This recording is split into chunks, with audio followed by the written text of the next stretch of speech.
That day was early dismissal day. Our classes had been shortened, and we got out of school early. Here we were, sitting in the school library, listening to the latest nonsense that was supposed to malware test scores in math and language arts.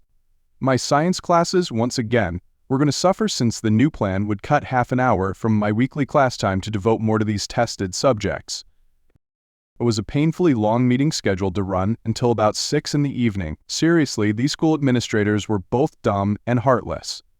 No teacher is going to fully invest in a meeting that drags on for over 3 hours after the school day ends on a Friday. Why on earth did the administration think it was a good idea to schedule this workshop?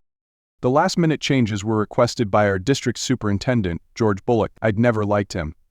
About a year ago, his brother got a job at the same bank where my wife works, and now he's her new boss. I wouldn't have known about the connection, except Sharon used to complain about what a selfish jerk he was, always bragging about how both he and his brother held prestigious positions. Well, she used to complain about him until about a month ago. As soon as the meeting started, my phone buzzed in my pocket. I ignored it because honestly we were supposed to turn our phones off, and the number looked familiar, but no name popped up. Whoever it was, they tried multiple times, and I almost picked up. But I was sure I'd already saved all these important contacts. Besides, I was getting tired of those annoying calls asking if we wanted to sell our house. I just brushed it off. Nasiv, sir. It was odd to be told to turn our phones off, considering most teachers are also parents, and we need to be reachable. I later found out it was Bullock who made that ridiculous request, which only made me dislike him more. 5 minutes later, the buzzing started again. This time I glanced at the number. It was Cindy Wallace, one of Sharon's coworkers and her best friend. They didn't work in the same department. Sharon was the executive assistant to Benson Bullock, and Cindy was in the loan department. They usually only saw each other during lunch or at the end of the day, but they had been close friends since high school and stayed that way through college. Wondering why Cindy would be calling me, I told my colleagues I need the bathroom break and stepped into the hallway. Tom, you need to call Sharon. Get out of the workshop right now and call her. Just do it. Then she hung up. What the hell? Did I forget something? I knew it wasn't our anniversary. I wouldn't forget that. Our anniversary was the day after my birthday. I always said it was the best birthday gift ever. In 8 years of marriage, I had never once forgotten. Had I missed an appointment? No, I always set reminders for everything. Or, at the very least, Sharon would tell me if she had something scheduled. I would have gotten a notification by now. So what was going on? I rushed out of the building, realizing the signal was terrible inside, and called Sharon. It rang and rang, then went to voicemail. I left a message telling her to call me back, adding, "Love you." I tried again, nothing. After 5 attempts, I gave up and called Cindy back. Tom, have you reached her yet? No, I left a message and tried 4 more times. She hasn't answered. Tom, this is really important. I need you to meet me at Bean's Things as soon as you can. Can you leave the school right now? I started to get a really bad feeling. Yeah, I'm on my way. I headed to the staff parking lot, ready to leave without telling anyone. This seemed way more urgent than whatever was happening in that workshop. That's when my phone rang again. I was driving, so I hit the car sync button without checking the number, expecting Sharon. Instead, I heard the angry voice of George Bullock, demanding to know where I was. I told him I wasn't feeling well and had headed home. He ordered me to turn around and get back to the school immediately. I don't know why, but I lied. All right, Mr. Bullock. I'll turn around at the next exit. I'm at the Beltline, and there's an exit coming up. But I'll warn you, I'll need the restroom right when I get back, and it won't be pretty. I'll be using the one farthest from the library. I don't want to disrupt anyone on their break. I'll be back to the meeting as soon as I can. He grumbled, satisfied enough to let me go with, "Just get back here." Of course, I had no intention of going back. By then, I was pulling into Bean's Things. I walked inside, about to order a large black coffee, when I heard my name from the back corner. I approached the table to see 2 large coffees already sitting there. Sharon always said you liked it black, and you're going to need a big one for this conversation. I didn't like the sound of that. When I sat down, I asked, "What's going on, Cindy? I've been trying to call Sharon, and I keep getting her voicemail." Cindy reached across the table and placed her hand on mine. "Tom, I want you to know I wasn't given any warning. Sharon told me what she was doing right before she left at lunch. Please don't hate me for being the one to tell you this. I'll tell you the truth, not the lie she asked me to share with you." And just like that, I knew my wife had betrayed me. I didn't know the details, but I knew she had done something. In the past few days, she had been distant, especially in bed. She had been texting while we watched TV at night, something she never used to do, but I hadn't thought much of it until now. At first, I didn't even realize I was sobbing uncontrollably, or that Cindy had knelt beside me, trying to comfort me. After a few minutes, I managed to pull myself together. I had to hear what Cindy knew. She sat back down, glancing at the people watching us, and began explaining. Sharon and I met in AICHI. We were both in the same education class sophomore year. Sharon was a simple girl when I first met her. We became friends and even study partners, but nothing more. I worked a lot to help pay for school. Both of my parents were teachers, and we all know teachers don't make a lot of money. I didn't have time for a social life, and honestly, I didn't care much about it back then. Not until one night, I went to study for a math test. Sharon came from a fairly wealthy but conservative family. She never dressed to show off her looks. Her long brown hair hung straight down to her waist, and she always had to sweep it to one side when she sat down. I always thought it was cute. What I saw at her door that night was anything but cute, far from it. Apparently her friend Cindy had convinced her to get a makeover, or Sharon had warned me she might look different when I came to her dorm, but I was not prepared for what I saw. Sharon had told Cindy she liked me, but I'd never shown any signs that I liked her as more than a friend. Honestly, I hadn't even considered her that way. We were just friends, and she was just ordinary. Not that night. Her hair was cut short, just above her shoulders, and curled to frame her face. Normally, she wore headbands to keep her hair out of her way, but that night she let it hang loose, bouncing with every movement. She had makeup on, something I'd never seen her wear before, and the baggy clothes she normally wore were replaced with a form-fitting pink cashmere sweater and tight blue jeans. I don't know how long I stood there with my mouth hanging open, but it was long enough for her to be pleased with my reaction. She just stood there long enough for my mouth to go dry. Well, she didn't just stand there. She was swaying side to side at the hips, and I was mesmerized by a chest I hadn't even realized she had, though they weren't huge. I'd later find out they were 36 ski. I had always been more of an eyes and legs guy, but in that moment I couldn't stop staring. When I finally looked up into her eyes, I realized she had the most beautiful blue eyes I'd ever seen. I felt like an idiot for not noticing them before. Like I said, I was an eyes and legs guy. Why I hadn't noticed earlier, I'll never know. Needless to say, I didn't get much studying done that night. Neither did she, but we both passed the test the next day. I'm pretty sure my grade was thanks to Sharon telling me that if I scored higher than her, she'd take me to the movies the following weekend. I don't remember what her reward was, but I'll never regret staying up all night studying after I left her dorm. Sharon eventually switched her major to finance, but teaching was what I really wanted to do. We didn't share many classes after that, but we started spending more time together. We dated throughout the rest of college and got married shortly after graduation. I landed a teaching job in the same city where she started working at a bank. She began her job right after graduation, but I had to wait a bit for a teaching position to open up that summer. After we got married, we found a house south of Raleigh.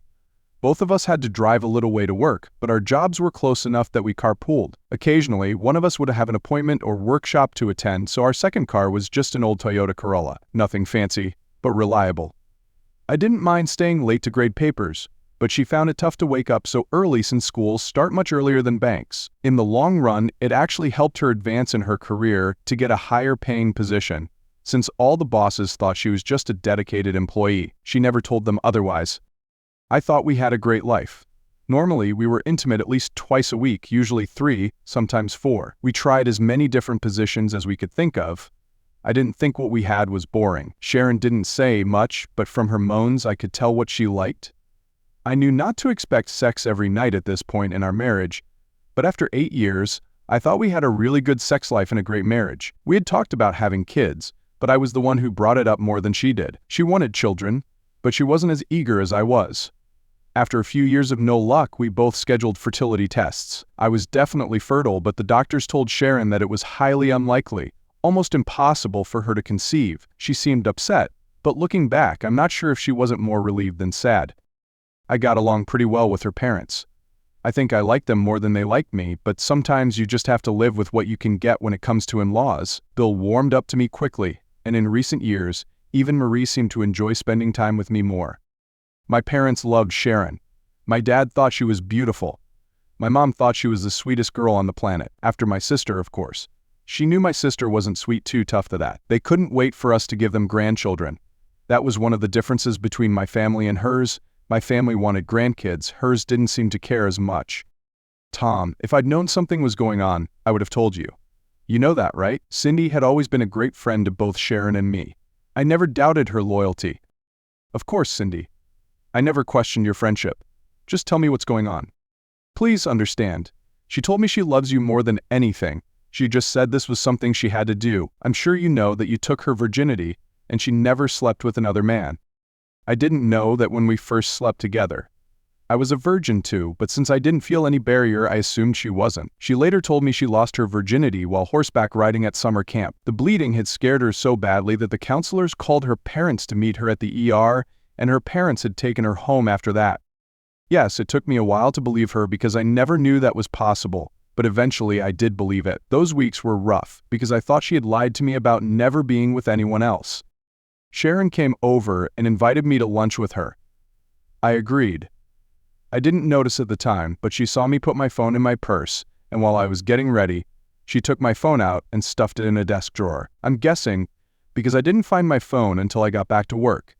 She slipped a deck of cards in the pocket where I kept my phone, with a sticky note attached. I'll explain that later.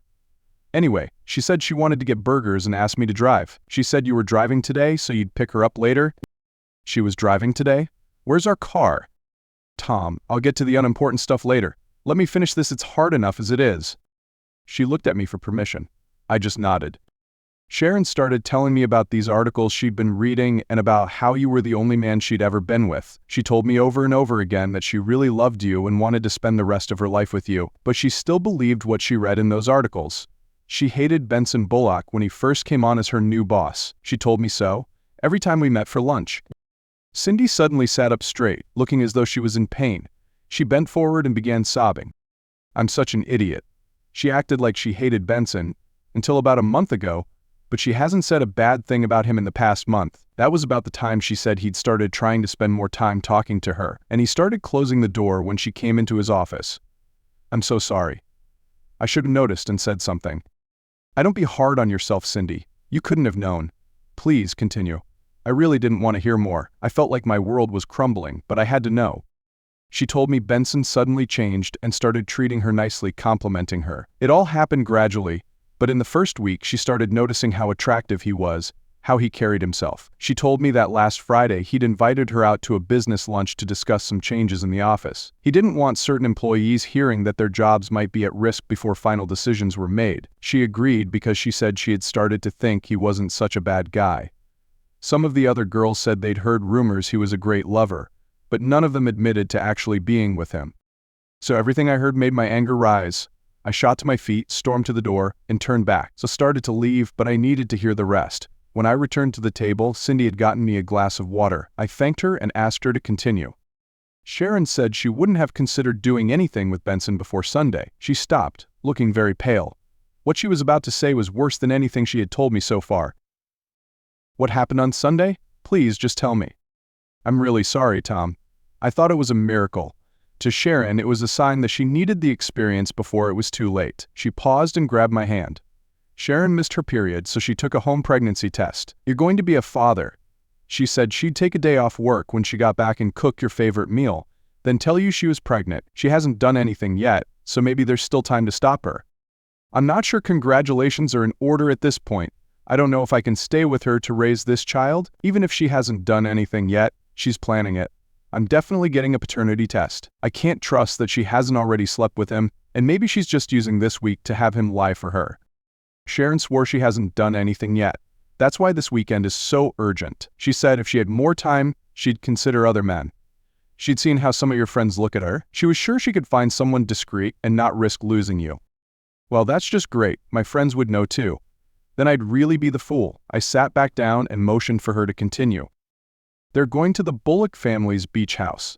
She wanted me to tell you she had to go down there to attend a conference that Denise had scheduled and had to cancel at the last minute. She told Benson they'd try sleeping together tonight. If it didn't feel right, she'd have him take her home and say the conference was canceled due to technical difficulties. If it went well, she'd be back Sunday night. She said she'd have Benson drive her home, pack a small bag, and leave you a note telling you what she'd told me about the conference. She planned to spend the whole weekend with him, and she thought I'd be okay with that. She thought you'd never find out. Honestly, she was sure I'd cover for her.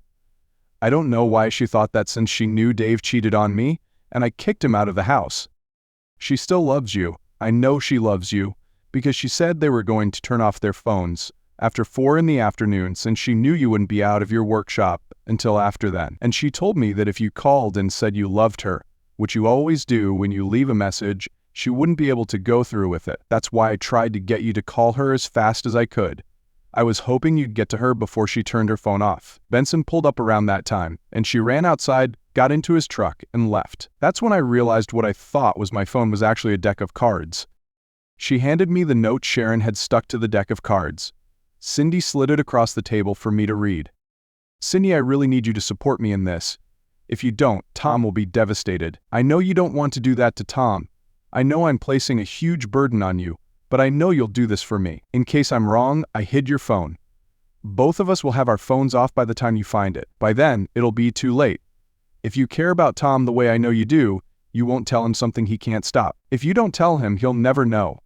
If I thought he could handle it, I would have talked to him before I left. He can never know." I rushed back to the bank to get my phone, and that's when I called you. My head was pounding, and I was about to throw my now cold cup of coffee at the wall when my phone started buzzing. Maybe it was her. I pulled my phone out and didn't recognize the number. I answered. "Is this Thomas Marlborough?" "Yes." "Mr. Marlborough, I'm Sergeant Pike with the Sheriff's Department. Your wife was in an accident earlier today and is at Rick's Hospital. We just found her identification. I recommend you get here as soon as possible. I can send an escort if needed. I'm actually not far from the hospital. I'll be there soon." I hung up, and from the look on Cindy's face, I knew she had heard everything. "I'll drive," she said. "I'll get you a drink later." I followed the doctor into the ICU and walked in to see Sharon. I could barely recognize her. Her face was swollen, and her head was completely wrapped in bandages. When she heard me, she looked up, and I heard a faint groan. I moved closer because I wasn't sure I could hear her. I could barely hear her say, "I'm sorry. I really love you. I thought this was something I needed to do. I was going to come home and love you forever." "Well, unfortunately, I don't love you today," I sighed, then turned and walked out. And then the machines went crazy. The nurses pulled me out, and doctors rushed around her. The doctor I had spoken to earlier came out and told me she had passed away. I was numb. I didn't know how long I stood there as the doctor tried to talk to me. I caught bits and pieces, but everything just went blank after a while. The next thing I knew, I woke up in a hospital bed. Apparently, I'd gone into shock, and the doctor had sedated me and moved me to a private room. He came by once and told me I could stay until the morning. I left the hospital after the doctor cleared me. I didn't want to, but I made arrangements to have my wife's body sent to the crematorium. I asked the doctor to do one final check for me. Sharon had told Cindy she was pregnant. I wanted confirmation or denial. As I thought back, I asked if they still had my blood sample. He said they did. When I asked my next question, I nearly broke down again. "Please run a DNA analysis on the unborn child and compare it to mine and the other fatality in the accident." The doctor nodded in understanding, and I walked out. I'd figure out what to do with her ashes later. That's when I realized I needed to call Sharon's parents and let them know. I was so devastated by her betrayal, or her intended betrayal, that I hadn't notified them. This would be a hard call, so I decided to wait until I got home. I'd also need to tell my parents. Would I be able to tell them she was pregnant when she died? I didn't think I could. I hadn't noticed someone had been trying to call me. Maybe it was the poor signal in the hospital, but I checked my phone and saw a missed call and a few texts from my principal. I realized I'd been walking around the parking lot looking for my car and remembered Cindy had driven me here. The hospital wasn't far from the bank where Sharon had apparently left the car, so I decided to walk there. I had barely started walking down the sidewalk when I heard a car horn and saw Cindy pull up beside me. As I was climbing in, she scolded me for not calling her for a ride. I just told her I wasn't thinking and had only just realized I hadn't driven myself, and that the walk wasn't too far. Cindy gave me a look of exasperation and just said, "Buckle up," before taking off toward the bank. When we sped through the lot, I asked Cindy what was going on. "You're in no shape to drive, and you're not in any shape to be alone. I went home just long enough to change clothes. That's why I wasn't there when you were discharged." "Sim, it's not necessary." "What the hell? I'd never called her anything other than Cindy." "Well, I may have called her a few names behind her back when she sided with Sharon during one of our rare disagreements, but still, Sin? Apparently she didn't notice, or she didn't care because she never commented on it." "Tom, I think it's absolutely necessary and something I have to do. I feel responsible for not stopping her from going out yesterday." "Cindy, that's better. I know how stubborn Sharon can be. You couldn't have stopped her. It's something she felt she had to do. I'm not sure that would have helped us in the long run anyway. If she'd stopped yesterday but still felt like she had to do it, she would have done it eventually, and next time there might not be a train, and I could have killed her in a different way. What? You didn't kill her. She was hit by a train. That's when I told her about my final conversation with Sharon. I just knew my words had shocked her body so badly that her battered, bruised body couldn't take it. I was sure my comment had killed her. Not intentionally, but I had killed her all the same. Tom, I know you feel that way right now, but all the consequences came from her decisions. She brought this on herself. Then we were pulling up to our house, I guess. I told Cindy she didn't need to stay, that I'd be fine, so she could take me to get my car tomorrow. She wasn't hearing it and just grabbed her bag and followed me inside. That night, I got a phone call from my principal. Apparently, the district supervisor had been livid at first because I hadn't returned, but then things got worse. George got a phone call and started screaming about how you killed his brother. He said he'd call the police and have you arrested, buried under the jail, and then he said all of this was just a waste of his time. I left because I got a distressing phone call. Then I found out my wife had been in an accident. She passed away yesterday. I hope you understand why I didn't return and can smooth things over with Mr. Bullock. Tom, I'm truly sorry to hear about your wife. Please, take as much time as you need. I'll find a sub for at least next week, and we'll go from there. Take care of yourself and call me when you're ready to talk. I'm happy to come by your house. And let me know about any arrangements for your wife. I woke up with a pounding headache and throbbing hands. When I could finally open my eyes, I looked at my hands and saw they were bandaged, and I could see a little blood seeping through the knuckles. I groaned as I remembered hitting something, but I couldn't recall what. Tom, you're awake? A tearful voice asked. Sharon, what's wrong? You sound like you've been crying. I'm sorry, Tom. It's Kindy. Sharon's gone, baby. And then more sobbing. Then it all came flooding back. Well, most of it. I still didn't know why my hands hurt, but all of what happened Friday and Saturday came back to me until my principal's phone call. I couldn't explain it, but I felt nothing. I wasn't sad about losing Sharon, or because of that asshole or the train accident. I wasn't angry at Sharon or the bastard. I was numb. I glanced over and saw Cindy sitting in what looked like one of our kitchen chairs. She was still wearing a head wrap. I started pulling the covers back and stood up when Cindy cleared her throat. I looked over and she nodded downward. I looked and saw I was naked. I always slept in the nude, but I didn't remember ever getting that way. Okay, tell me what happened last night. After seeing the note on the kitchen table, you went ballistic. You were yelling, throwing, and breaking things. You could have stopped me, but then I started punching the kitchen door with my fists. You didn't stop me until you jumped on my back. After that, I fell to the floor, sobbing uncontrollably. You just held me until I cried myself out. You cleaned up my hands and bandaged them the best you could. You may want to see a doctor about that. We'll have to replace the door. That still doesn't explain why I'm like this. I gestured toward my body for emphasis. After bandaging your hands, I told you to go upstairs to bed.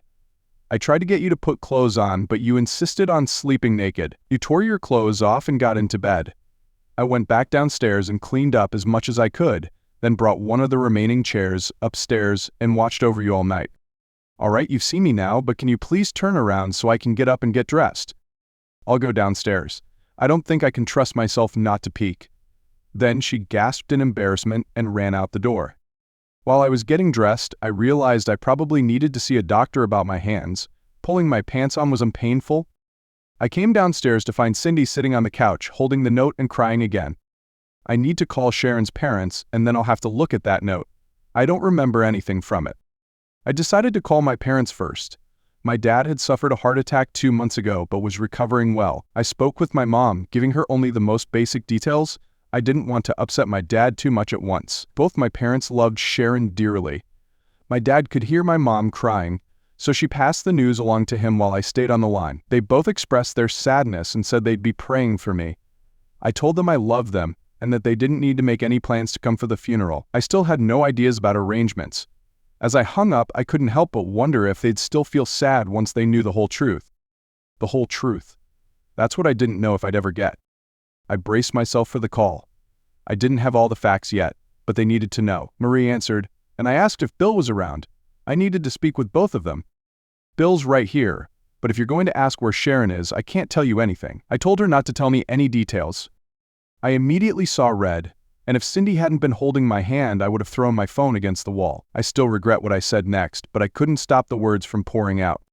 I know where she is, you bitch. She's in the morgue, And if you knew about her plan and didn't try to stop her, you helped put her there.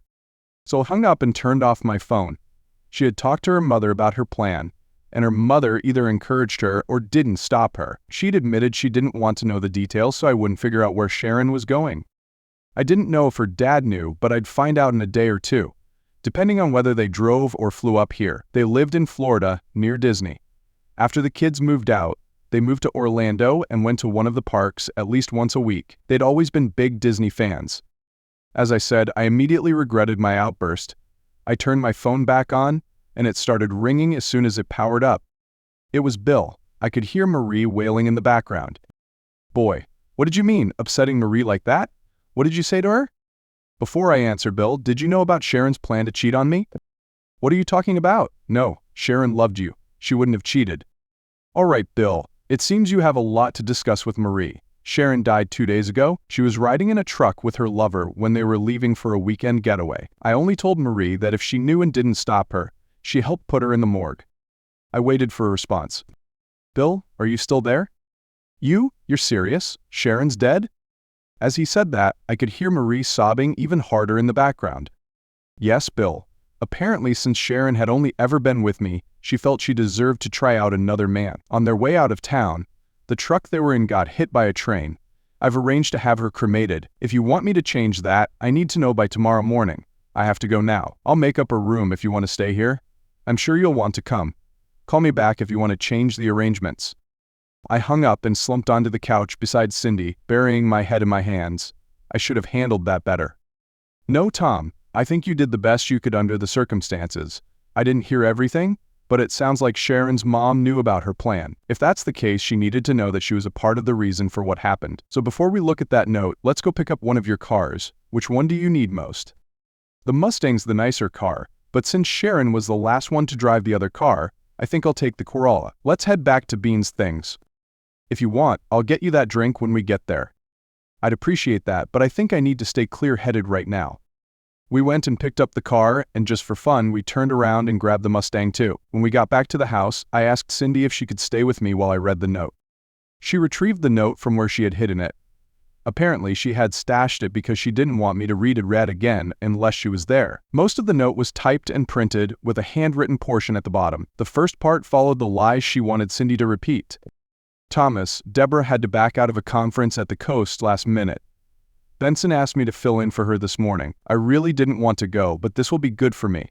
It will help me grow. This might be a tough weekend for you without me, but I really think this weekend will benefit both of us in the long run. I'm sorry this couldn't be an us decision. This time, it had to be a me decision. Fondly, Sharon. Underneath was Sharon's handwritten message. I really love you, Tom, with all my heart. I just had to make this decision for myself. When I come back, I have some wonderful news to share with you. I really love you, Thomas. Please believe me. Then I remembered why I had gone ballistic. If I hadn't discovered Benson, I would have understood that handwritten message as an apology for deciding to go to the conference without talking to me first. But knowing what I knew at that moment, I could tell she was apologizing for leaving with another man, even though she thought I'd never find out.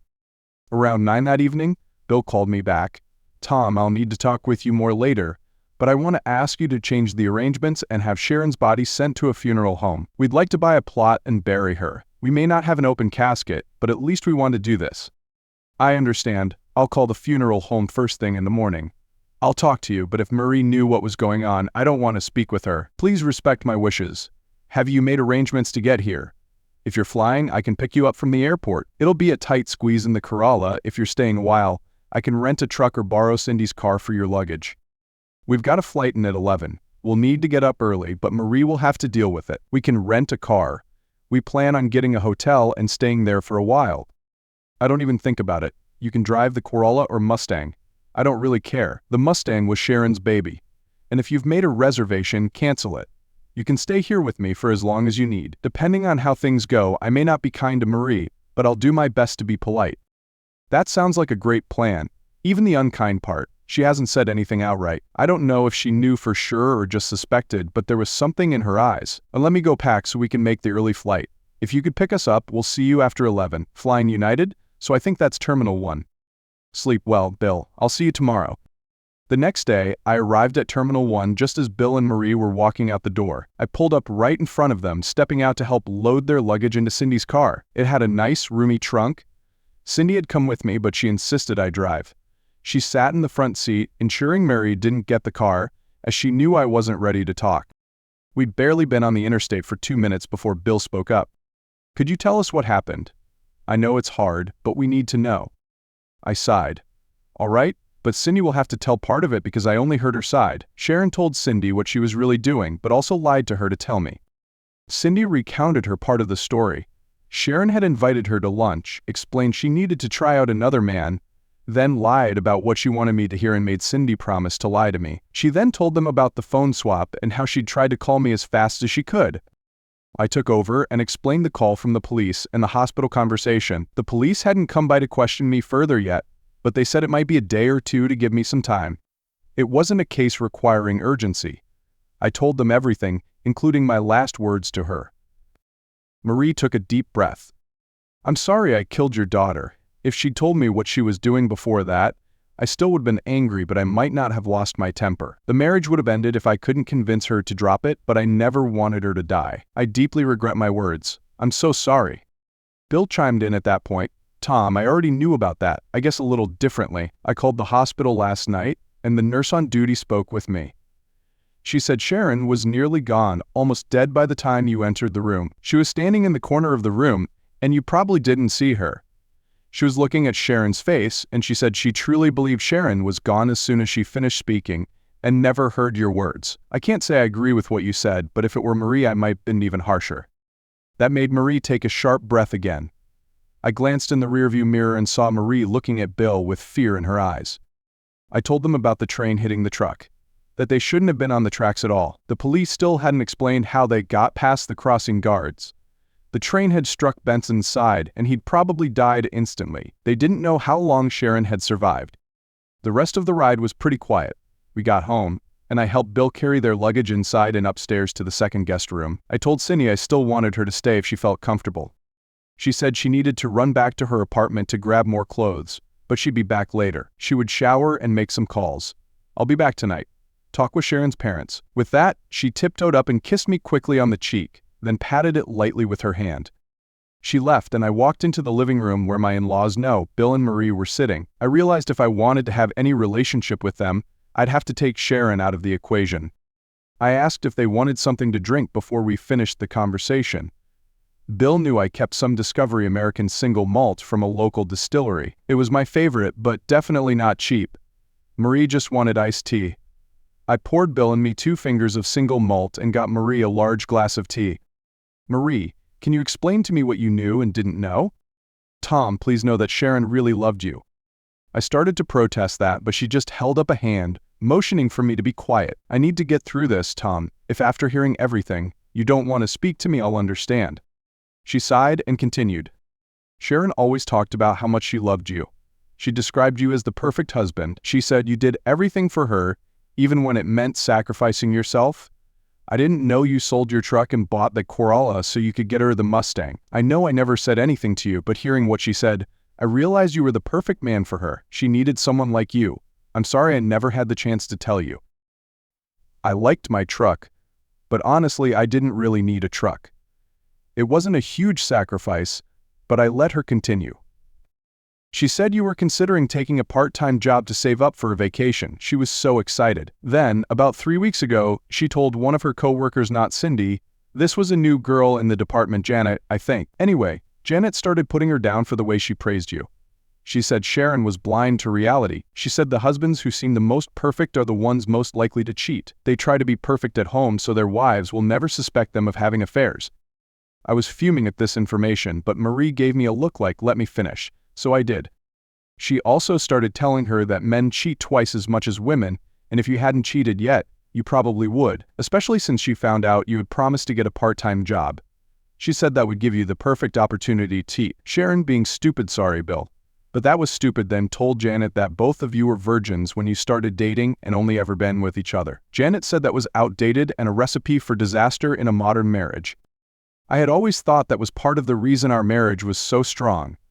At least I thought it was strong until Friday. Janet told her that she shouldn't encourage you to find another woman because maybe you already had. She told her that she needed to have sex with another man so she could see what it was like. She kept telling her that it was just sex, it's not making love.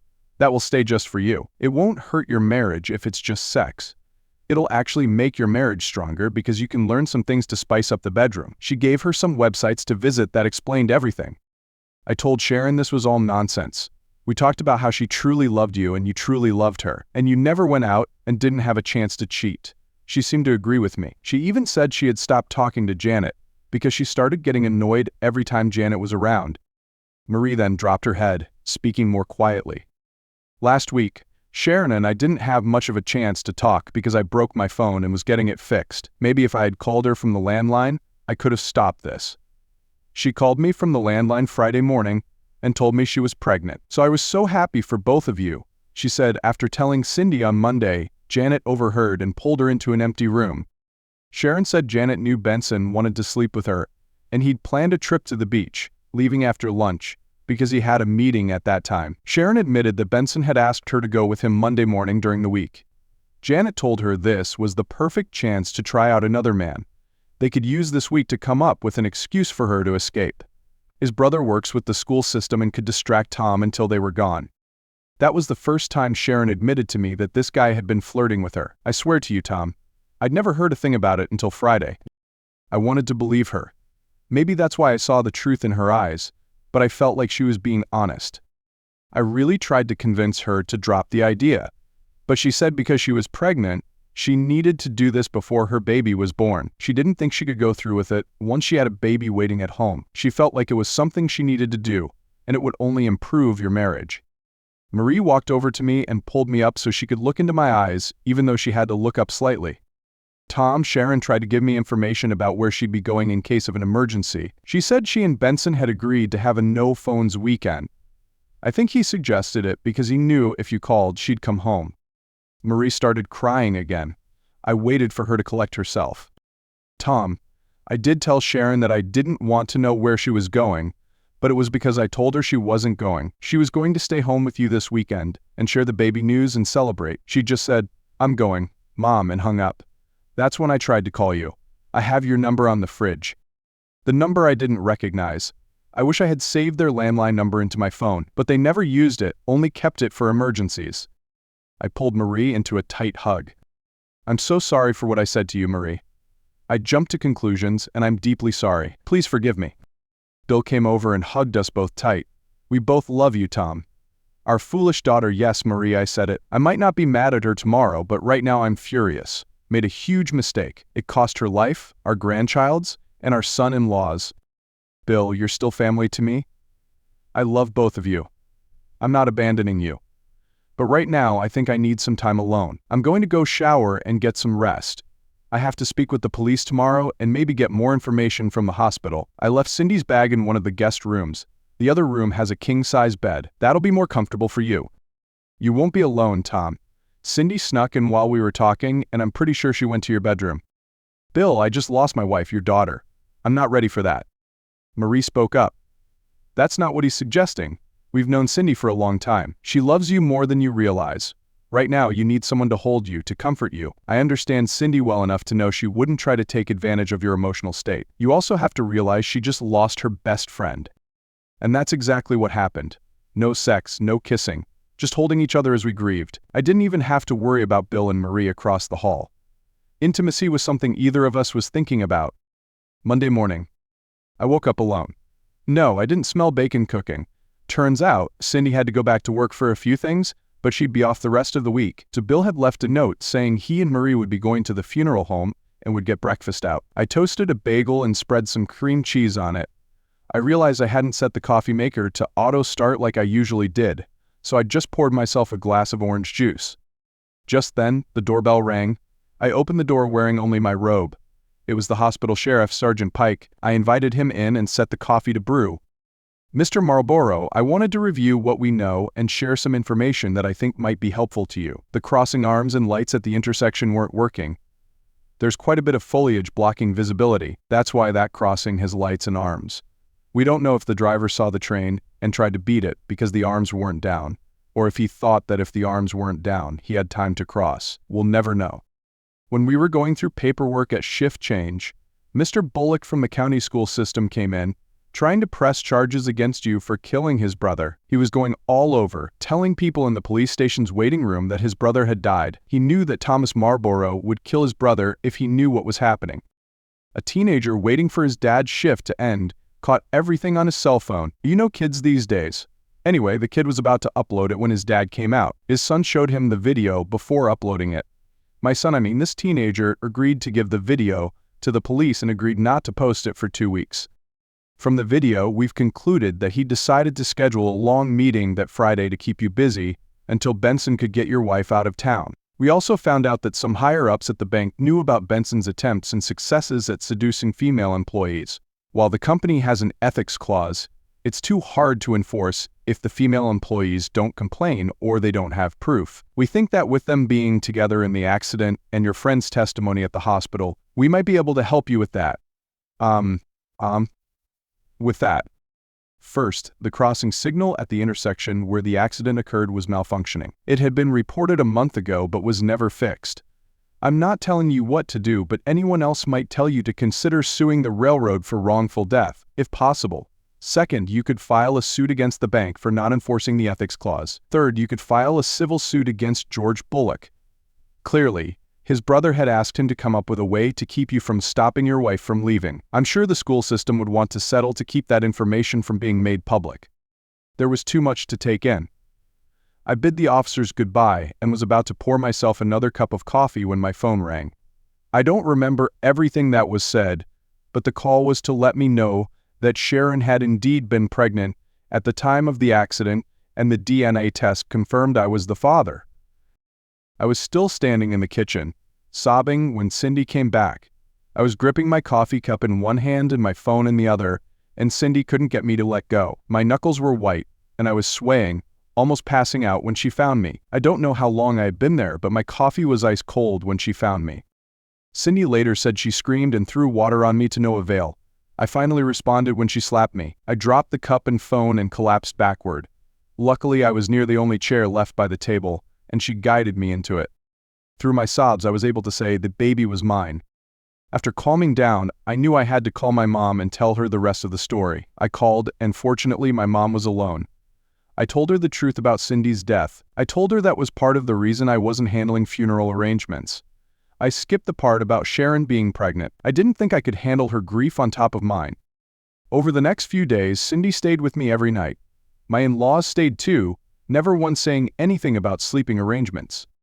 I wasn't grieving Sharon at all, only my unborn child. I named her Lucy.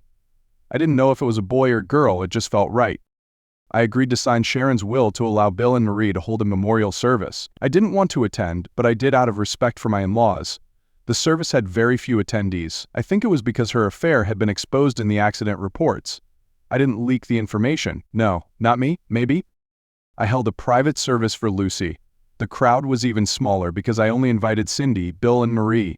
I asked Cindy to wait for me in the car. I'd figured out where BB was buried. I didn't even want to think of his name, and had drunk an extra cup of coffee this morning to prepare for this. I peed all over his grave and tombstone. Cindy moved in temporarily a week later because she said her lease had expired and she couldn't find anywhere else to go. She'd forgotten to renew the lease and needed a place to stay. I offered her the master bedroom and said I'd move into the guest room, but she said she didn't want to kick me out of bed. She also never offered to move into the guest room.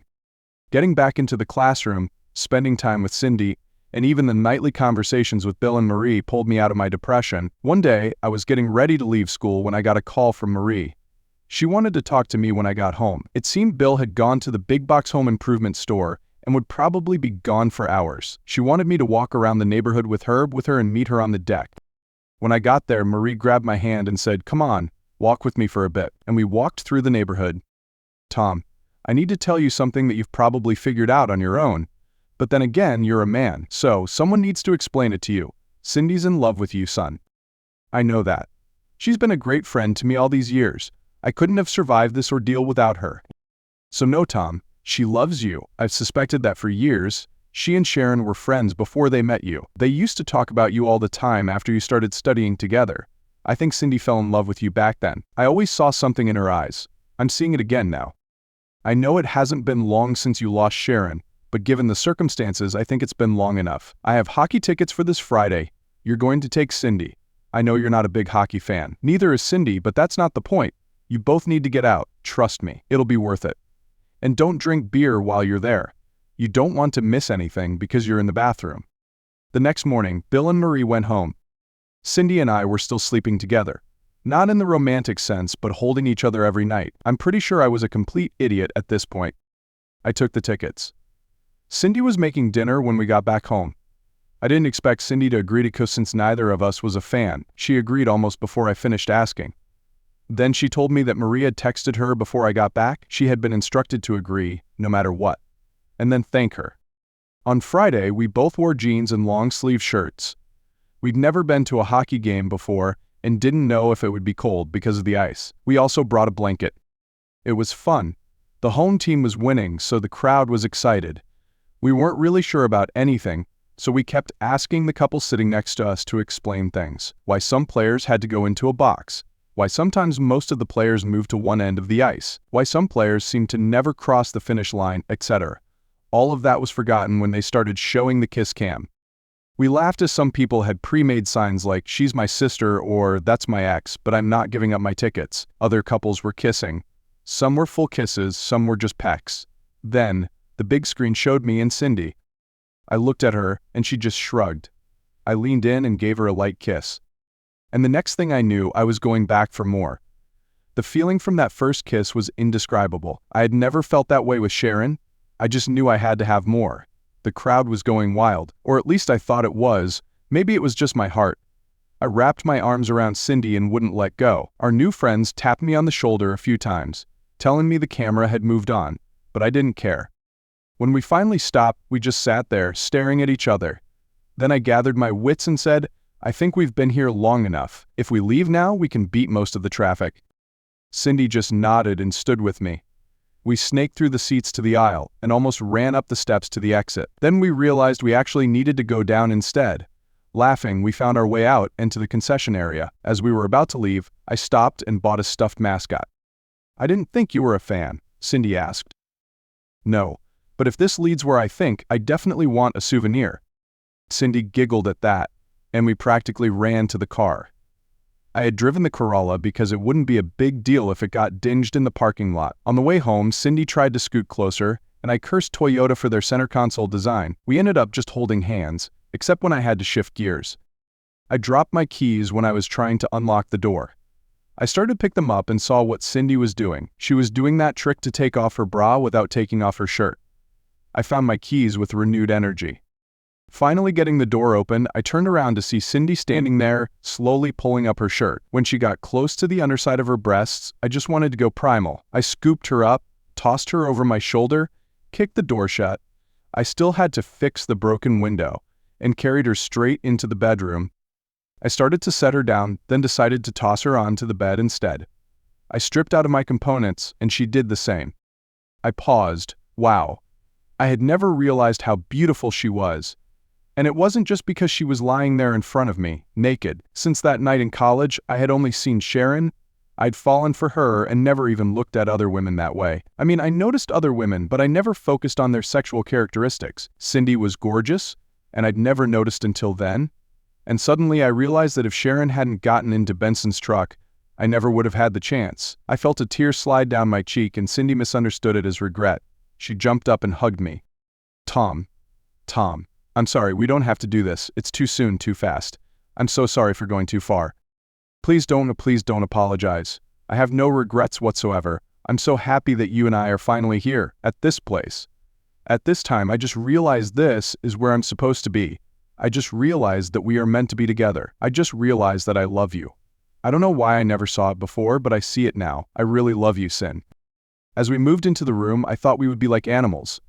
That thought quickly vanished from me. I leaned down and placed a light kiss on Cindy's lips. It was gentle but full of passion. As we kissed, I slowly let my hands wander. I softly caressed Cindy's shoulders, then moved down her back. I pulled my hands around her and caressed them up and down her sides. Occasionally, I would venture to the sides of her breasts, but just as quickly, I moved farther down. Cindy was moaning as we kissed. Apparently I was doing things right. I left her sides and moved my hands down to her butt. I would say it was fuller than I had imagined, but honestly I had never imagined her butt, her breasts, or anything else before. Never. She was Sharon's friend. Honestly, I had never looked at her that way. That was certainly changing. I decided to lay her down on the bed. When she had been there earlier, I had looked at her face. I couldn't even describe any other feature. She was beautiful. She had just cut her gorgeous brown hair, so it hung just above her shoulders. She had big, deep blue eyes, a small, slightly upturned nose, and a dazzling, radiant smile that melted my heart. My eyes moved down and took in her breasts. Like Sharon, they were about 36C. She was very close, almost identical to Sharon in size. Sorry, I don't have another comparison. She later told me she was glad I hadn't burned Sharon's clothes, because she'd been wearing some of her lingerie. They even used to share clothes when they were in college. Her breasts were perfect mounds. Laying flat, there was hardly any sag. They looked perfect. I looked down further, and she had a long, slender waist with a perfectly round, deep navel. Some girls have long legs and short waists. Not this beauty. Below that was a small landing strip above her bare lips. With her long waist, I expected short legs. While not extremely long, they weren't short either. I may be biased, but all I saw were perfect legs, perfect knees, and little feet covered in little toes. I looked back up at her, and she smiled at me. "Do you like what you see?" She giggled. "Do I ever? Do you mind if I take my time exploring?" I've waited this long, I guess I can wait a little longer." I knelt beside her. First, I kissed her again. This time a deep tongue-twirling kiss. It felt like hours, but it probably wasn't. Then I softly kissed each of her perfect eyebrows, her perfect little nose, then moved to her left neck, kissing her earlobe and gently taking it between my lips. That seemed to do the trick. Cindy suddenly arched her back, as I kept her earlobe between my teeth and gently possessed it. "What are you doing? I've never felt that before." "Oh God, make sure you do the other one." It almost made me climax. Sharon never spoke while being intimate. She occasionally moaned but never encouraged. I was pretty sure Cindy was exaggerating, but since she had asked, I treated the other ear the same way. Oh God. I am climaxing. Oh my God, what was that? Stop. Time out. I let go and leaned back, just as shocked as she was. That had never happened with Sharon. She never seemed to enjoy it nearly as much as I did, but Cindy's reaction was something I'd never forget. Note to self, use that technique again. "So if your tongue can do that to my ears," Cindy said, breathless, "I can't wait to see what else it can do." "I'm pretty sure it's your ears that are sensitive, Sin, not that I've got some magic tongue." "Well, I'm ready to find out if you are the real deal," she teased. I began kissing down her neck, past her collarbone, heading toward her left breast. She started squirming, probably in anticipation. As I moved down to my favorite spot, I could feel the tension building. Since we'd both had a little protein earlier, we decided to skip breakfast and go for another round instead. Afterward, we took a shower together and headed out for lunch. When we got back, Cindy told me to sit in the living room while she grabbed us some drinks. It was still early in the day, so I wasn't expecting my favorite single malt whiskey, definitely not more than a small pour. She handed me a glass and sat next to me on the couch. "Tom, I meant what I said last night, and again this morning, but I have to say something that might make you doubt that. Please just hear me out. Don't say anything until I finish. I just need you to promise not to hate me. I can't live with the idea that I've been hiding something from you, even if indirectly." I held her trembling hands as she continued. "I've been in love with you since before you dated Sharon. When she realized she loved you too, I backed off to see what would happen. You never showed interest in either of us. I've always regretted stepping back. I kept wondering, what if I'd just put myself out there first? But Sharon brought you to our dorm, so I had to let her try first. I tried to move on. I met and married Dave, but I never loved him. I tried, but it just wasn't there. I couldn't even be with him as much as he wanted. I had to imagine you in my mind just to get in the mood. I don't know if he ever suspected, or if he cheated because I couldn't love him enough, but I've always felt like it was my fault that he strayed. That's why I never hated him for it. I was devastated, but in a way, I was relieved. I even talked it over with a lawyer because I knew I couldn't stay in that crazy situation forever and get away with it. Now that I finally have you, I want you to know I'm all in. I will always be yours, and you'll always have all of me. I could never fully give myself to Dave. I could never really let go. It sounds terrible, but in a way, I'm glad Sharon set me free from my vows. I squeezed her hands tighter, Sin, I love you like I've never loved anyone else. I only want you, always. We went upstairs and made love again. That night, we took it slow, savoring every moment. The next morning, Cindy called Marie and said just one thing, thank you. Then she hung up. Sergeant Pike had given me the business card of a really good lawyer. Actually, it was his brother, but he was great. We filed 3 lawsuits. The first 2 settled for almost exactly what we asked for. The school district, and specifically George Bullock, fought hard against the last one. When he found out North Carolina still allowed alienation of affection lawsuits, even against third parties who didn't directly interfere with a marriage, but through wrongdoing caused the loss of love and affection, we raised the stakes. We made it clear that if they didn't settle, the video of his rant admitting he'd helped his brother would be made public. That ended the fight quickly. Within 6 months, Cindy and I were officially married.